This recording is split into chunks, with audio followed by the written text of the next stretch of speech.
ஹே, கதைக்கு நீங்க வந்துட்டீங்களா? கதை சொல்ல நானும் வந்துட்டேன். நம்ம ஆல்ரெடி பார்த்துட்டு இருக்க கொரியன் டிராமாவோட அடுத்த எபிசோட் தான் பார்க்க போறோம். வீடியோக்குள்ள போறதுக்கு முன்னாடி இப்பயும் சொல்றதுதான், இப்பயும் சொல்றேன். எஸ்எஸ் வாய்ஸ் ஓவரை சப்ஸ்கிரைப் பண்ணுங்க, பார்த்ததுக்கு அப்புறம் லைக் பண்ணுங்க, மறக்காம போறதுக்கு முன்னாடி எக்ஸ்பிளனேஷன் எப்படி இருக்குன்னு சொல்லிட்டு கமெண்ட் பண்ணிட்டு போங்க. இந்த எபிசோட் எதுல ஸ்டார்ட் பண்றோம் அப்படின்னு பார்த்தா, ஹீரோ மேல செம்ம கோவத்துல ஹீரோயின் அங்க இருந்து கிளம்பி போயிடுறா. அதாவது ஹாச்சல்ல வந்து இவன் திட்டான் இல்லையா செம்மையா, என்ன நடந்ததுன்னே தெரியாம இவன் எதுக்குடா நம்ம மேல கோவமா வெளியில போறா அப்படின்னு சொல்லிட்டு இவன் ரொம்ப ஆச்சரியமா பாத்துக்கிட்டு இருக்கான். டிபார்ட்மெண்ட் ஸ்டோர்ல வந்துட்டு நம்ம டாய்ஹூனியும் அதுக்கப்புறம் நம்ம ஹீரோவோட தங்கச்சி இன்னியும் காட்டுறாங்க. அவ வந்துட்டு ஒரு வெயிட்ட தள்ளிக்கிட்டு போயிட்டு இருக்காளா.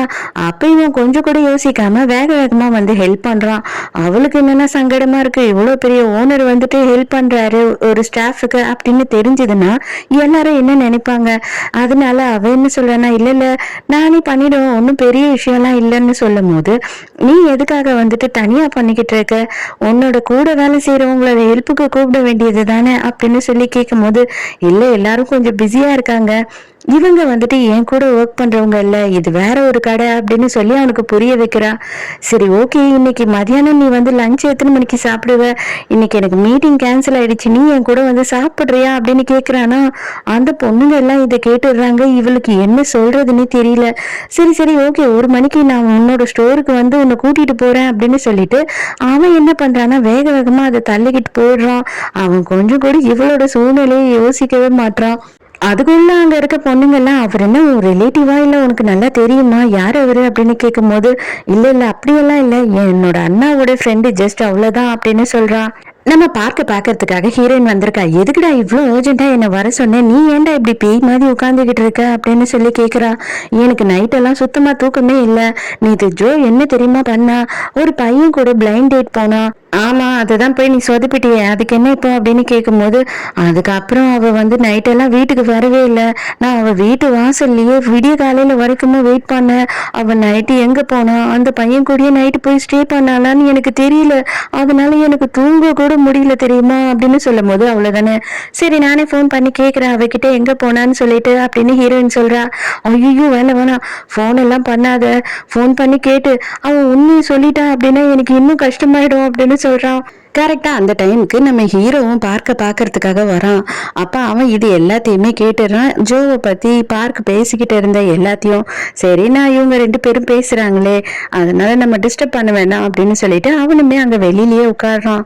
அப்பதான் வந்து பார்க்க என்ன விஷயம் சொல்றான் அப்படின்னா, நான் ஆக்சுவலா அந்த ஹாச்சுல் வந்து வேலைக்கு போனா இல்லையா, அந்த ரெஸ்டாரண்ட் முதலாளி கிட்ட பேசினேன், தயவு செஞ்சு வந்து ரிப்போர்ட் கொடுக்காதீங்க அவன் மேல அப்படின்னு சொல்லிட்டு, எனக்கு எல்லாமே தெரியும், அவன் வந்து அவங்க அண்ணனுக்காக தான் பேசியிருக்கான், அவன் வந்துட்டு அவங்க அண்ணனுக்காக தான், அவங்க அண்ணனை கொலைகாரன்னு சொல்லிட்டாங்கன்றதுக்காக தான் இது எல்லாமே பண்ணான்னு தெரியும் அப்படின்னும் போது, ஹீரோயினுமே ஆமா நானுமே அங்கதான் இருந்தேன் அப்படின்னு சொல்றா. இப்பதான் இது எல்லாத்தையும் ஹீரோ கேட்டு அவனுக்கு தெரிஞ்சு ரொம்ப ஃபீல் பண்றான். அப்ப கரெக்டா ஜோ வந்துட்டு ஹீரோயினை பாக்குறதுக்காக அந்த இடத்துக்கு வந்திருக்கா. நீ எப்படி இங்க வந்த அப்படின்னு கேட்கும் போது, ஹீரோயின் தான் இப்ப எனக்கு மெசேஜ் பண்ணா அப்படின்னு சொல்றாளா. உடனே இவன் கேட்டுறான், நேத்து நைட்டு நீ எங்க போயிருந்த, நீ நேத்து நைட்டு வீட்லயே இல்லையாமே அப்படின்னும் போது, அப்ப அவ என்ன சொல்றான்னா, ஆமாண்டா நேத்து நைட்டு நான் வந்துட்டு எங்க அம்மாவை பாக்குறதுக்காக போயிட்டேன்னு. உடனே தான் இவனுக்கு ஓ அம்மாவை பார்க்கதான் போயிருக்கா அப்படின்னு சொல்லிட்டு பார்க்குக்காக இவன் இதை கேட்டு தெரிஞ்சுக்கிறான். சரி அவங்க ரெண்டு பேரும் உள்ள பேசிக்கிட்டு இருக்காங்க, நம்ம ரெண்டு பேரும் வேற எங்கன்னா போய் காஃபி குடிப்போம் வாயேன் அப்படின்னு சொல்லி இவளை மட்டும் கூட்டிட்டு போயிடுறான். ஜோ வந்து இப்ப என்ன பண்றான் அப்படின்னா, அந்த கார் கிளீனிங்காக எல்லாம் ஒரு கடை இருக்கும் இல்லையா, அந்த கடையில தான் வேலை செஞ்சுட்டு இருக்கான். இவனை போய் நேர்ல பாக்குறான் ஹீரோ. பார்த்துட்டு, சாரிடா நான் தயவு செஞ்சு என்னை மன்னிச்சிடு, ஏதோ கோவத்துல அறியாம அந்த மாதிரி பேசிட்டேன், எனக்கு இப்பதான் எல்லா விஷயமும் தெரிய வந்தது, நீ எனக்காக தான் சண்டை போட்டேன்னு சொல்லி என்னை வந்து நீ நம்பின இல்லையா, நான் கொலை பண்ணிருக்க மாட்டேன்னு சொல்லிட்டு, அது வரைக்கும் அதை கேட்கும் போது எனக்கு சந்தோஷமா இருக்கு, அதுக்கு நான் உனக்கு தேங்க்ஸ் தான் சொல்லணும் அப்படின்னு சொல்லும் போது கூட இவன் பெருசா எதுவும் பேச மாட்டான், என்ன அண்ணன் மேல கோவமா இருக்கான். அதே மாதிரி நேரா ஹீரோயினையும் வந்து பார்த்து, சாரி நீ சொல்லும் போது நான் கேட்காம கோவப்பட்டு கத்திட்டேன் இல்லையா அப்படின்னு சொல்லிட்டு இவகிட்டயும் மன்னிப்பு கேட்கிறான்.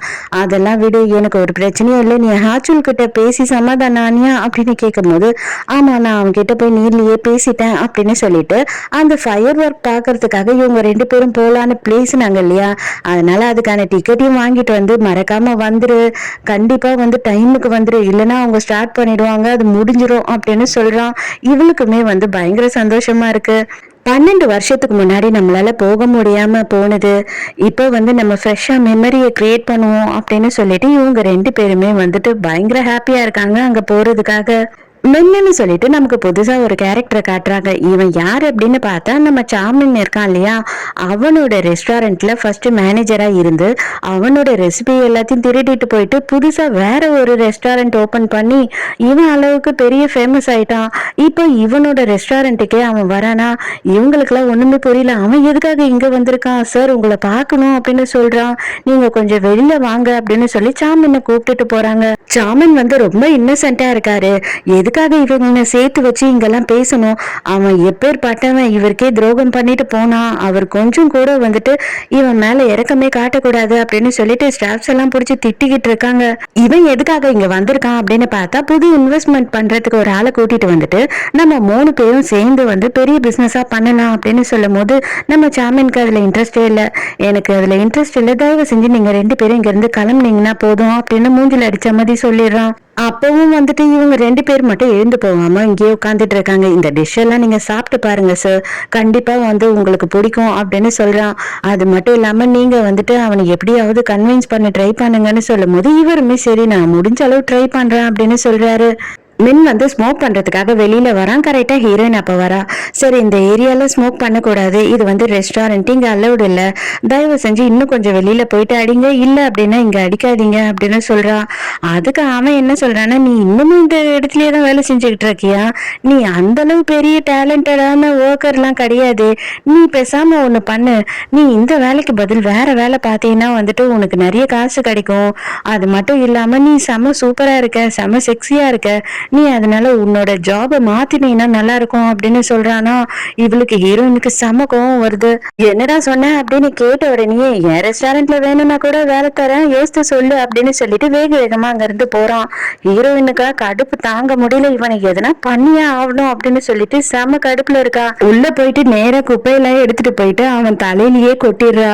சாமின்னுமே இதை பார்த்த உடனே வேக வேகமா அந்த இடத்துக்கு வரான். இதை பாருங்க, இந்த ஃபுட்டேஜ் எல்லாத்தையுமே டெலிட் பண்றீங்க, அது மட்டும் இல்லாம கண்டிப்பா நான் இவ மேல கேஸ் போட போறேன், இவளை வந்து கோர்ட்டுக்கு ஏத்து என் மேல மான நஷ்ட வழக்கு போட்டு இவளை உண்டு இல்லைன்னு பண்ண போறேன் அப்படின்னு சொல்லிட்டு பயங்கரமா கத்த ஆரம்பிச்சிடறானா. சாமினுக்கு ஐயோ என்னடா பண்றது அப்படின்னு சொல்லிட்டு புரியாம குழப்பத்துல நின்றுட்டு இருக்கான். அப்ப ஹீரோயின் என்ன சொல்றானா, நீ என் மேல கேஸ் போடுவியா, நான் தாண்டா உன் மேல கேஸ் போடணும், என்னை வந்துட்டு செக்ஷுவல் ஹராஸ்மெண்ட் பண்ணேன்னு சொல்லிட்டு உன் மேல நான் தாண்டா கேஸ் போட போறேன் அப்படின்னு சொல்லிட்டு பயங்கரமா கத்துறா. உங்க வீட்டுல இருக்க பொம்பளைங்களுக்கும் வந்துட்டு முகம் அழகா இருக்கு, நீ நல்ல ஸ்ட்ரக்சரா இருக்க, அதனால இந்த மாதிரி வேலை பாரு அந்த மாதிரி வேலை பாருன்னு நீ சொல்லுவியா, வேற பொண்ணுங்கன்னா என்ன வேணா பேசுவியா அப்படின்னு சொல்லி அவ கத்துறாளா. அப்ப இந்த எல்லா விஷயமும் சாமியனுக்கு தெரிஞ்சிடுது. தயவு செஞ்சு நீ கிச்சனுக்கு போ ஜங்வான் அப்படின்னு சொல்லிட்டு ஹீரோயின் அங்க இருந்து அனுப்பிடுறான். இப்ப நீ என்ன அவ மேல கேஸ் போட போறியா அப்படின்னு சொல்லிட்டு சாமியன் கேட்கும் போது, சேச்சா நீ மட்டும் பிசினஸ்க்கு ஒத்துக்கிட்ட அப்படின்னா கண்டிப்பா நான் உன்னோட ஸ்டாஃபை விட்டுடுறேன், அவன் மேல கேஸ் எல்லாம் போட மாட்டேன் அப்படின்னு சொல்லிட்டு இந்த மென் சொல்றான். அதுக்கு இவன் சாமியன் என்ன சொல்றானா, ஒன்னும் பிரச்சனை இல்ல, நீ என் மேலே சேர்த்து கேஸ் போடுறா அப்படின்னு சொல்லிட்டு பல்லு முகரையெல்லாம் பேர்ற அளவுக்கு ஒரு குத்து விடுறான் மூஞ்சிலேயே. அவனுக்கு கை சரியான வலி எடுத்துருச்சு போல, போய் ஐஸ் கட்டி எல்லாம் வச்சிட்டு இருக்கான். ஐயோ அவன் பல்லு ரொம்ப ஷார்ப்பா இருந்திருக்கும் போல, செம்ம வலி எடுக்குதே அப்படின்னு பேனாத்திக்கிட்டு இருக்கான். அப்ப நேர ஹீரோயின் வந்து சாமினை பார்த்துட்டு, நான் உங்களுக்கு ரொம்ப தொல்லை கொடுக்குறேன்ல, அது மட்டும் இல்லாம நீங்க எனக்கு ரொம்ப ஹெல்ப் பண்றீங்க, ரொம்ப தேங்க்ஸ் அப்படின்னும் போது, உண்மையாவே நீ வந்துட்டு எனக்கு ஏதாவது பண்ணணும்னு நினைச்சீனா எனக்கு வேணா ஒரு ஹெல்ப் பண்றியா அப்படின்னு சொல்லி கேக்குறான். அடுத்த சீன்லயே பார்த்தா என்ன பண்ணிக்கிட்டு இருக்காங்க அப்படின்னா, 2 பேருமே வந்து ஒரு லைப்ரரிக்கு போயிருக்காங்க, இவங்களுக்கு தேவையான டீட்டெயில்ஸ் எல்லாம் எடுக்கிறதுக்காக போல. அப்ப அங்க ஒரு எட்டவே முடியாத ஹைட்ல இருக்க புக்கை ட்ரை பண்ணிக்கிட்டு இருக்காளா. உடனே வந்து சாமின் அவளுக்கு ஹெல்ப் பண்றான். ஹெல்ப் பண்ண உடனே 2 பேரும் க்ளோஸா இருக்காங்களா. இவங்க 2 பேருக்குமே ஒரு மாதிரி ஆயிடுது. அதுக்கப்புறம் இவன் கதை கதையா பேசிக்கிட்டு இருக்கான். நான் வந்து எனக்கு ரெஃபரன்ஸ் தேவைன்னா எப்பவுமே வந்து லைப்ரரிக்கு தான் வருவேன், இதெல்லாம் தான் செக் பண்ணுவேன் அப்படின்னு சொல்லிக்கிட்டு இருக்கான். அது மட்டும் இல்லாம நான் இங்க வரும்போது ஒரே கேர்ள்ஸ் எல்லாம் எனக்கு செம்ம தொல்லை கொடுப்பாங்க தெரியுமா, எப்ப பாரு எனக்கு காஃபி வாங்கிட்டு வந்து கொடுப்பாங்க, எக்கச்சக்கமா நோட்ஸ் வந்து எடுத்து கொடுப்பாங்க அப்படி இப்படின்னு சொல்றான். நீ நம்பவே மாட்டியா என்னையே அப்படி பாக்குற அப்படின்னு கிண்டல் பண்ணிக்கிட்டே போறாங்க. அப்ப இவன் உட்கார்ற இடத்துல ஆல்ரெடி வந்து ஒரு டின் வச்சிருக்கு, அதாவது காஃபி டின். அதை பார்த்த உடனே பாத்தியா அப்படின்னு சொல்றான். அதை ஓபன் பண்ணியும் குடிக்க ஆரம்பிச்சிடானா. அதுக்கப்புறம் தான் எதிர்க்க உட்கார்ந்துருக்க பொண்ணு வந்துட்டு அது என்னோடது அப்படின்னு சொல்றா. இவனுக்கு மான மரியாதை எல்லாம் போயிடுது.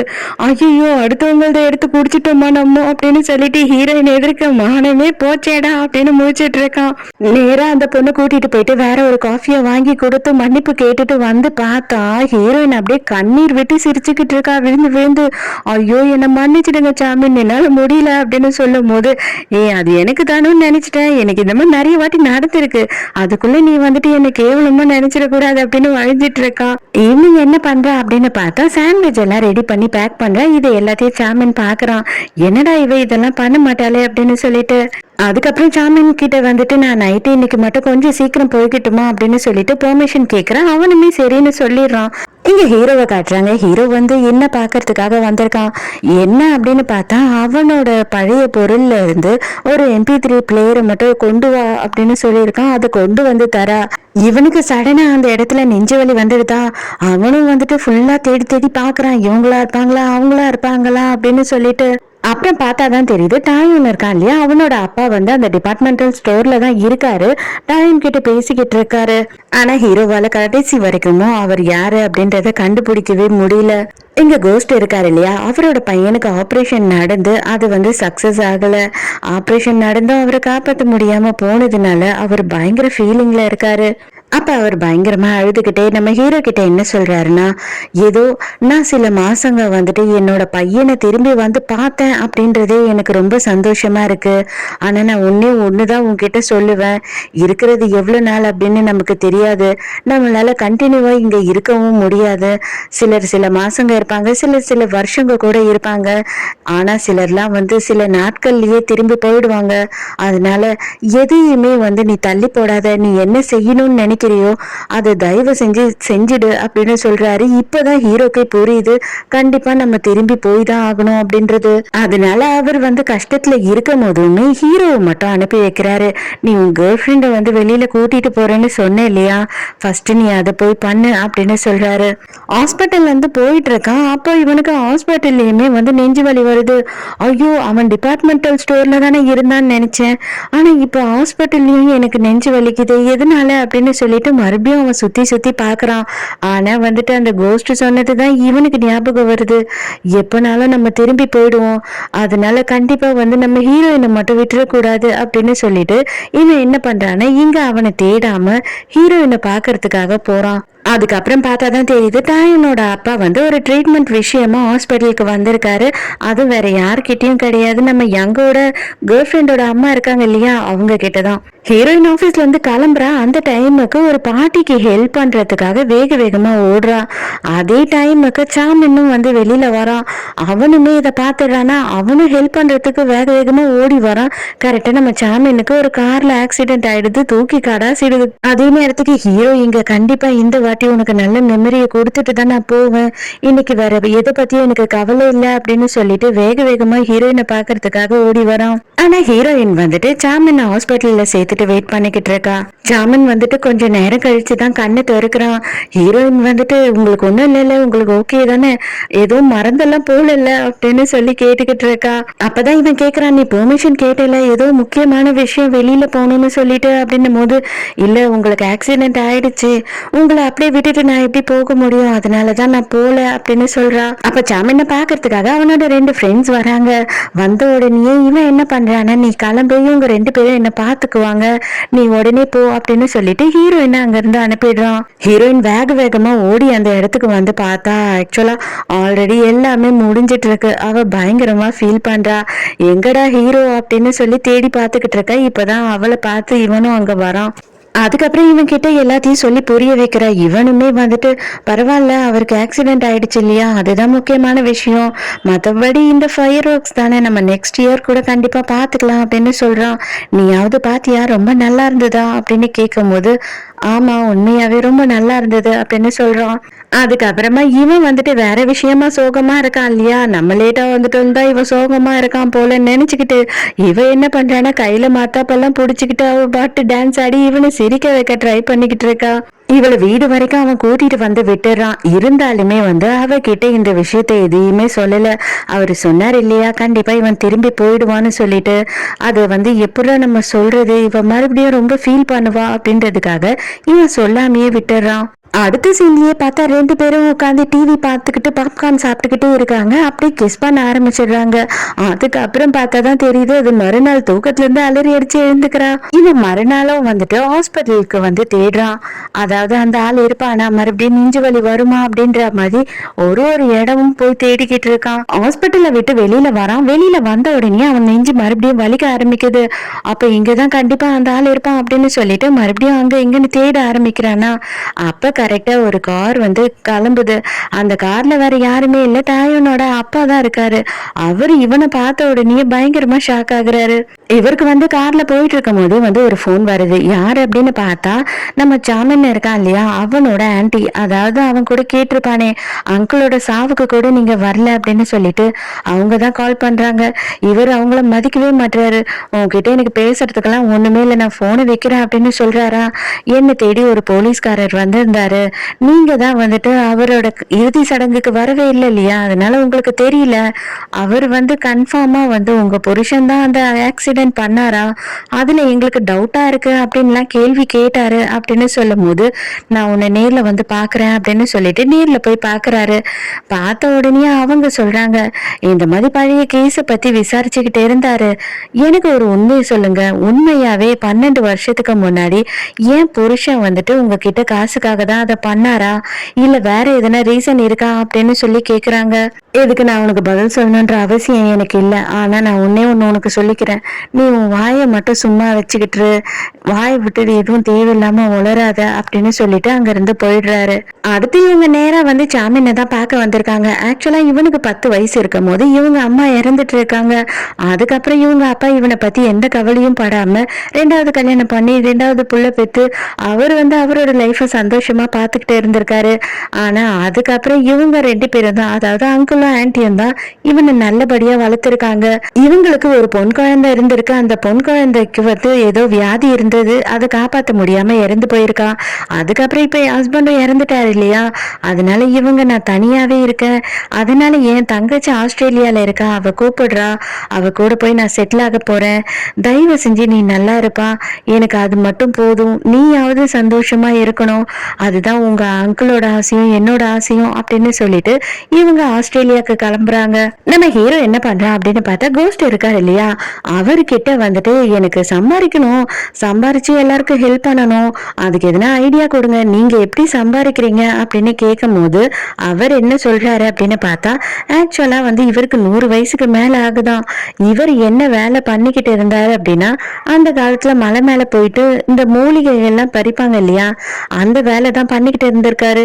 அந்த ஒரு பழக்கத்துல இப்பவும் அவருக்கு கரெக்டா என்னென்ன மூலிகை எங்கெல்லாம் கிடைக்கும் அப்படின்றது தெரியுது. அதனால இவர் அதிகமான ரேட்டுக்கு போற மூலிகை எல்லாத்தையும் எடுத்து இன்னமும் சேல் பண்ணிக்கிட்டு இருக்காரு. அதனாலதான் இவர் நிறைய சம்பாரிச்சுக்கிட்டு இருக்காரு. அவரோட பையனோட ஹாஸ்பிட்டல் பில் எல்லாம் கூட பே பண்ணியிருக்காரு. இப்ப என்ன சொல்றாருன்னா, நான் இன்னும் கொஞ்சம் காசு நிறையவே வச்சிருக்கேன், நான் உனக்கு ஹெல்ப் பண்றதுக்கு கடமைப்பட்டிருக்கேன், நான் உனக்கு பண்ணியே ஆகணும் அப்படின்னு சொல்லி ஹீரோக்கு காசு கொடுக்குறாரு. ஹீரோயினை பாக்கிறதுக்காக இந்த வட்டிக்காரனுங்க வரானுங்க. அவனுங்க வந்த உடனே இவளை பார்த்து பம்புறானுங்க. ஏமா உன்கிட்ட வாங்கின கடன், சாரிம்மா நீ எங்க கிட்ட வாங்கின கடன் எல்லாமே இது வரைக்கும் முடிஞ்சிடுச்சு. முடிஞ்சிடுச்சா, என்ன சொல்றீங்க, நிறைய பே பண்ணணும்லாம் சொன்னீங்களே அப்படின்னு சொல்லி கேக்குறா. இல்லம்மா எல்லாமே முடிஞ்சிடுச்சு, நாங்க தான் உன்கிட்ட சும்மாவே உன்னை ஏமாத்தி வட்டியை அதிகமாக்கி உன்கிட்ட இன்னும் காசு வசூல் பண்ணிக்கிட்டு இருந்தோம், அதனாலதான் இந்த அக்ரிமெண்ட் எல்லாம் கொடுத்துட்டு போலான்னு வந்தோம், நாங்க திருந்திட்டோம் அப்படின்னு சொல்றானுங்க. ஹீரோயினுக்கு ஒண்ணுமே புரியல. ஆனா வந்த வரைக்கும் லாபம்டா அப்படின்னு சொல்லிட்டு அவளுக்கு சந்தோஷமாயிடுது. அதுக்கப்புறம் தான் தெரியுது நம்ம கோஸ்டும் ஹீரோவும் சேர்ந்துதான் இவங்களோட கடன் எல்லாத்தையுமே செட்டில் பண்ணி முடிச்சிருக்காங்க. இதுக்கப்புறம் அவங்கள தொல்லையே பண்ணக்கூடாது, புரியுதா, அதே மாதிரி ஹாச்சொல்லியும் நீங்க வேலைக்கே சேர்த்துக்க கூடாது அப்படின்னு சொல்லி மிரட்டுறாங்க. கண்டிப்பா உங்க ஃபேமிலி பக்கமே நாங்க வரமாட்டோம் சார் அப்படின்னு சொல்லிட்டு கிளம்புறானுங்க. ஹீரோயினா பயங்கர சந்தோஷமா இருக்கா. அதாவது அவ என்ன சொல்றான்னா, நீ வந்ததுல இருந்து எனக்கு நல்லதே நடந்துகிட்டு இருக்கு அப்படின்னு சொல்றா.